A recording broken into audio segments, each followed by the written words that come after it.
भारत के लोकतंत्र को अगर सच में समझना है तो इसकी कहानी राष्ट्रीय बहसों में नहीं बल्कि हर एक विधानसभा क्षेत्र की अपनी जमीनी हकीकत में मिलती है। आज हम नरेला की कहानी को देखेंगे और हाँ, ये विश्लेषण किसी भी व्यक्ति या पार्टी के पक्ष या विपक्ष में नहीं है। हमारा मकसद सिर्फ एक है, आंकड़ों और जमीनी सच्चाई के आधार पर ये समझना कि कोई राजनीतिक गढ़ आखिर बनता कैसे है और उसे चुनौती कैसे दी जा सकती है। तो चलिए सबसे पहले नरेला के मिजाज को समझते हैं। ये मध्य प्रदेश के भोपाल जिले की एक शहरी सीट है जो 2008 में परिसीमन के बाद वजूद में आई। अब नया होने का मतलब है कि इसकी कोई लंबी चौड़ी राजनीतिक विरासत नहीं है। इसकी अपनी पहचान पिछले 1.5 दशक में ही बनी है। यहाँ आपको दो दुनिया एक साथ दिखेंगी। एक तरफ चौड़ी सड़कें और बड़े बड़े डेवलपमेंट प्रोजेक्ट्स, तो वहीं दूसरी तरफ तंग बस्तियां जहां आज भी साफ पानी और सफाई सबसे बड़े मुद्दे हैं। ये एक ऐसी जगह है जहां भविष्य की उम्मीदें आज की जरूरतों से टकराती हैं और इसी टकराव को समझना नरेला की राजनीति को समझना है। तो अपने इस विश्लेषण में हम इन 6 हिस्सों से गुजरेंगे।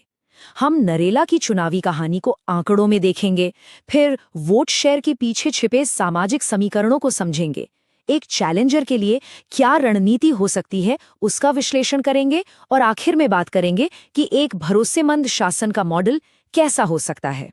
देखिए, किसी भी इलाके की सियासी पहचान उसके चुनावी इतिहास के आंकड़ों में छिपी होती है। नरेला की कहानी भी 4 विधानसभा चुनावों के इर्द गिर्द घूमती है और हर चुनाव एक नई परत हमारे सामने खोलता है। 2013 का चुनाव ये एक टर्निंग पॉइंट था। इसी साल भारतीय जनता पार्टी की जीत का अंतर अचानक बढ़कर लगभग 27,000 वोटों तक पहुंच गया। ये सिर्फ एक बड़ी जीत नहीं थी, ये एक तरह का ऐलान था कि नरेला अब एक पार्टी का मजबूत गढ़ बन चुका है। अब जरा इन आंकड़ों पर गौर कीजिए। 2008 में जब यहाँ पहला चुनाव हुआ तो मुकाबला बहुत कड़ा था। जीत हार का फैसला सिर्फ 3,100 वोटों से हुआ। लेकिन 2013 के बाद से तस्वीर बदल गई। बीजेपी का वोट शेयर लगातार 53% से ऊपर बना हुआ है। हाँ, कांग्रेस के वोट शेयर में थोड़ी बढ़ोतरी हुई है, लेकिन वो उस बड़ी खाई को पाटने में अब तक कामयाब नहीं हो पाई जो 2013 में बनी थी।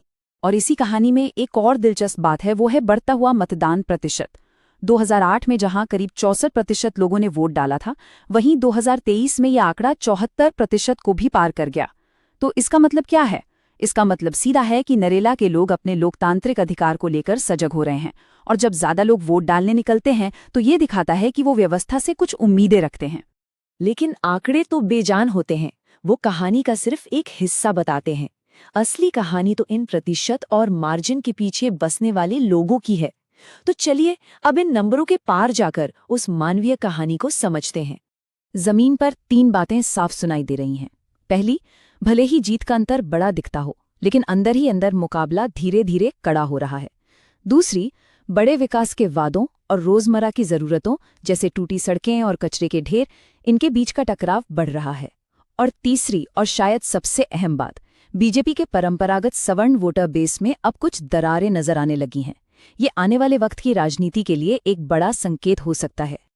देखिए, नरेला का सामाजिक ताना बाना काफी मिला जुला है। यहाँ करीब 40,000 सवर्ण वोटर हैं जो पारंपरिक रूप से एक पार्टी के साथ जुड़े रहे हैं। लेकिन यहाँ ओबीसी और मुस्लिम समुदाय की भी एक बहुत बड़ी और निर्णायक आबादी है। तो किसी भी चुनावी रणनीति की कामयाबी इस बात पर टिकी है कि वो इस सामाजिक गणित को कितनी अच्छी तरह समझती है और साधती है। तो सवाल यह है कि एक पक्ष लगातार क्यों जीत रहा है और दूसरा क्यों पिछड़ रहा है? इसकी वजह कोई एक नहीं है। जो सत्ता में है उसकी ताकत है उसका मजबूत जमीनी संगठन, विकास का एक असरदार नैरेटिव और नरेला का बेटा जैसी एक व्यक्तिगत छवि। वहीं दूसरी तरफ जो चैलेंजर है उसकी बढ़त का आधार है लोगों में व्यवस्था के प्रति थकान, युवाओं की बढ़ती उम्मीदें और स्थानीय नागरिक मुद्दों पर लगातार आवाज उठाना। और ये जो स्थानीय मुद्दों पर जोर है ना, ये सिर्फ कोई चुनावी तिकड़म नहीं है। ये हमें हमारे लोकतंत्र के एक बहुत बुनियादी सिद्धांत की याद दिलाता है। हमारे संविधान की आत्मा हर एक व्यक्ति की गरिमा में बसती है और एक जिम्मेदार राजनीतिक संवाद का असली मतलब है लोगों की रोजमर्रा की असली समस्याओं पर बात करना, न कि सिर्फ हवाई वादे करना। तो फिर सवाल उठता है कि एक मजबूत कड़ को चुनौती देने का सही तरीका क्या है? इसके लिए सिर्फ मेहनत नहीं बल्कि एक बहुत ही वैज्ञानिक और अनुशासित रणनीति की जरूरत होती है। चलिए, एक चैलेंजर के लिए क्या रणनीतिक ढांचा हो सकता है, उसे समझते हैं। इसे हम चतुर्मुख सिद्धांत या एक 4 आयामी नजरिया कह सकते हैं। पहला चेहरा है चुनावी, मतलब अलग अलग सामाजिक समूहों का सही गठबंधन बनाना। दूसरा है संगठनात्मक, यानी हर एक बूथ पर आपके कार्यकर्ता मुस्तैद हों। तीसरा है नरेटिव, यानी एक ऐसी कहानी जो सीधी, सरल और लोगों के दिलों को छू जाए। और चौथा है संसाधन, यानी पैसे और लोगों की ताकत का सही इस्तेमाल करना। जब ये चारों चेहरे एक दिशा में काम करते हैं, तभी जीत की नींव रखी जाती है।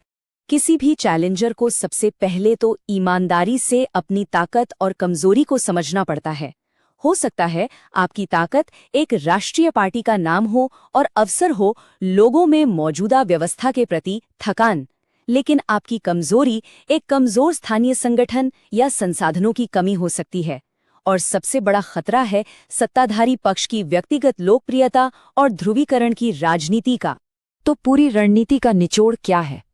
निचोड़ ये है कि आपको कुछ ऐसा बनाना होगा जो कीमती हो, दुर्लभ हो और जिसकी नकल आपका विरोधी आसानी से न कर पाए। लेकिन इन सबसे ऊपर एक ही सच है, मजबूत जमीनी संगठन के बिना दुनिया की कोई भी रणनीति काम नहीं कर सकती। संगठन के बिना रणनीति अधूरी है। विश्लेषण करना एक बात है और उसे जमीन पर उतारना बिल्कुल दूसरी। अब हम एक ऐसे एक्शन प्लान पर नजर डालेंगे जो सिर्फ चुनाव जीतने के लिए नहीं, बल्कि लोगों का भरोसा जीतने के लिए बनाया गया है। मान लीजिए आपके पास 90 दिन हैं, तो पहले 7 दिन का काम है सुनो, हर वार्ड में जाकर लोगों की असली जरूरतें समझो। अगले 14 दिन काम करो, उन्हीं मुद्दों पर छोटे छोटे आंदोलन खड़े करो। फिर अगले 25 दिन जुड़ो, घर घर जाकर लोगों से सीधा संपर्क बनाओ। और आखिरी 45 दिन अपनी बात फैलाओ, डिजिटल माध्यमों और सामाजिक गठबंधनों के जरिए अपनी आवाज को बुलंद करो। और हाँ, ये एक्शन प्लान हवा में नहीं बन सकता, इसे लोगों की असली शिकायतों पर आधारित होना चाहिए। नरेला में 3 सबसे बड़ी चिंताएं हैं। पहली, युवाओं के लिए रोजगार और सही ट्रेनिंग की कमी। दूसरी, खराब सड़कें, अनियमित पानी की सप्लाई और हर तरफ फैला हुआ कचरा। और तीसरी, प्रशासन का ढीला रवैया, जहां शिकायतों की सुनवाई नहीं होती और भ्रष्टाचार की बू आती है। अब जब कोई अभियान लोगों तक पहुंचता है, उनसे जुड़ता है, तो एक और बहुत जरूरी बात सामने आती है, भरोसे की। आप नागरिकों से जो भी जानकारी लेते हैं, उसका इस्तेमाल उनकी सहमति से और एक स्पष्ट उद्देश्य के लिए ही होना चाहिए। भारत के डेटा सुरक्षा कानून के तहत हर व्यक्ति की निजता का सम्मान करना एक नैतिक और कानूनी दोनों तरह की जिम्मेदारी है। अंत में एक चैलेंजर को सिर्फ शिकायतें नहीं, बल्कि समाधान भी पेश करने होते हैं। तो नरेला के लिए एक पॉलिसी ब्रिज कैसा दिख सकता है? नौकरियों के लिए स्किल ट्रेनिंग सेंटर और छोटे व्यापारों को मदद। बुनियादी ढांचे के लिए सड़कों और पानी की क्वालिटी का एक पब्लिक स्कोर कार्ड, ताकि सबको पता चले कि काम कैसा हो रहा है। और शिकायतों के लिए इस बात की गारंटी कि हर शिकायत पर एक तय समय के अंदर जवाब मिलेगा। अब हम अपने विश्लेषण के आखिरी और सबसे महत्वपूर्ण हिस्से पर आते हैं। ये बात चुनावी गुणाभाग और रणनीति से कहीं ऊपर है। ये लोकतंत्र के असली मर्म की बात है। और ये सब हमें एक बहुत ही बुनियादी सवाल पर लाकर खड़ा करता है। जीत का असली मतलब क्या है? क्या ये सिर्फ वोटिंग मशीन पर दिखने वाला एक आंकड़ा है, या फिर ये लोगों का वो भरोसा है जो एक नेता को 5 साल के लिए सौंपा जाता है? जैसा कि MGR ने कहा था, अगर आप भीड़ खरीद सकते हैं तो आप शोर किराए पर ले सकते हैं, लेकिन अगर आप जीत चाहते हैं तो आपको विश्वास अर्जित करना होगा। ये एक लाइन इस पूरे विश्लेषण का सार है। राजनीति में आखिर में सिर्फ एक ही चीज मायने रखती है, और वो है जनता का विश्वास। यदि आप इस तरह के डेटा संचालित और जन केंद्रित दृष्टिकोण को अपनाकर एक सच्चे जननेता बनना चाहते हैं और अपने निर्वाचन क्षेत्र का उत्थान करना चाहते हैं, तो blueprintstrategies.ai से mgr@blueprintstrategies.ai पर संपर्क करें या 08042041602 पर कॉल करें। राजनीति से परे उद्देश्य।